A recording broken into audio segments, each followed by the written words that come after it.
আসসালামু আলাইকুম ভিউয়ার্স, আশা করি সবাই ভালো আছেন। সানরাইজ এগ্রো ফার্মে আপনাদেরকে স্বাগতম।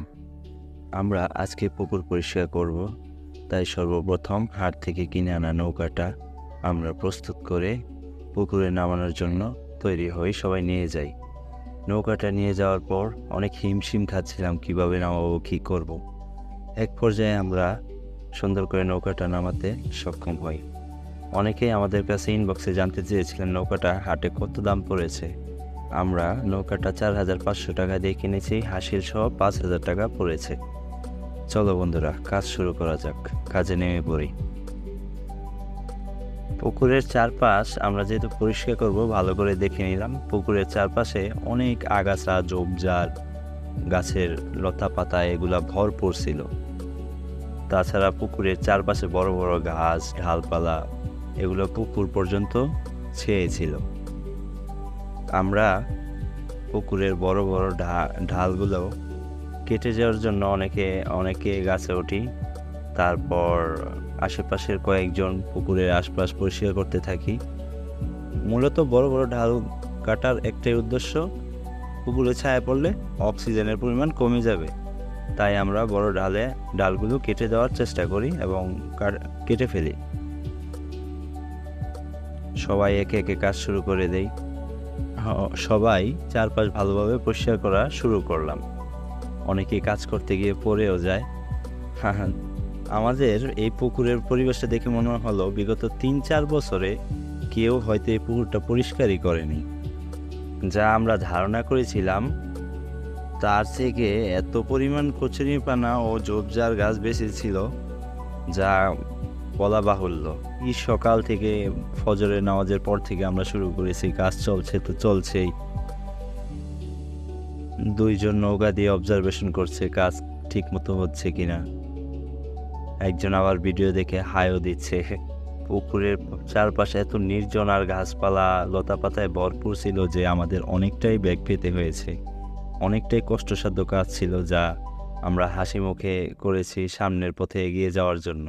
আমরা আমাদের প্রজেক্টটাকে বাস্তবায়ন করতে চাই, চোখের সামনে দেখতে চাই, তাই সবাই এত কষ্ট মাথাতে নিয়েছে। এর মধ্যে আমরা অনেকেই ইনজুরি হয়েছি, আহত হয়েছি, কারণ আমরা অনেকেই প্রথমবার এখানে পুকুর পরিষ্কার করতে এসেছি, যারা পূর্বে কখনো করি নাই, এরকম অভিজ্ঞতার সম্মুখীন হই নাই।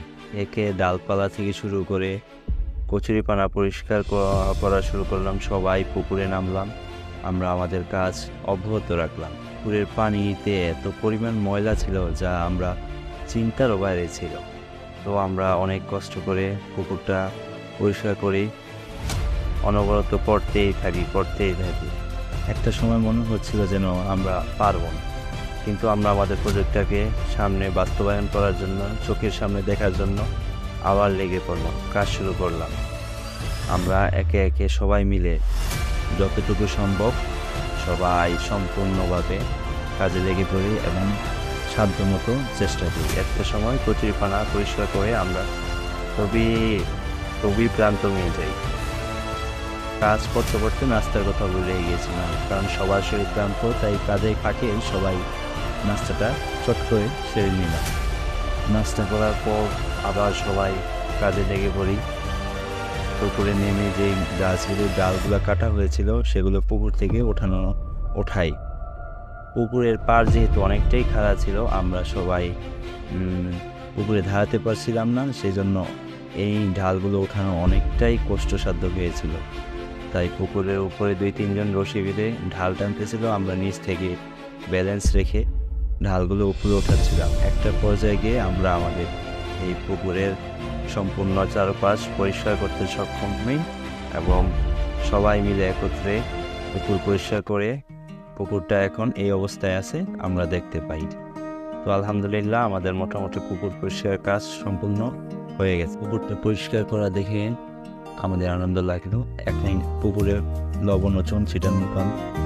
গতকাল রাতেই আমরা চুন ভিজিয়ে রেখেছিলাম, এখন সেটা ড্রাম থেকে বালতিতে করে নিয়ে পুরো পুকুরের চারপাশে পুকুরের মধ্যখানে ছিটিয়ে দিব। আমরা প্রথমে চুন ছিটাবো, তার 3 ঘন্টা পর লবণ ছিটাবো পুরো পুকুর, এবং এর চারপাশ বিষাক্ত জীবাণু থাকলে মারা যাবে এবং জীবাণুমুক্ত পুকুর হবে। যা মাছ চাষের উপযুক্ত হয়ে গড়ে উঠবে ইনশাল্লাহ। তাই আমরা চুনগুলো পুকুরের চারপাশে পার কিনার সহ সবখানে ভালোভাবে ছিটিয়ে দিই এবং নৌকা দিয়ে পুকুরের মাঝখানে চুনগুলো ও লবণ ছিটিয়ে দিই। আমরা মাছ চাষের উপযুক্ত পুকুর তৈরি করলাম। ভালো লাগলে লাইক, কমেন্ট, শেয়ার দিয়ে পাশে থাকুন। পরবর্তীতে কার্যক্রম দেখতে পেজটি ফলো দিয়ে রাখুন। ধন্যবাদ সবাইকে পাশে থাকার জন্য।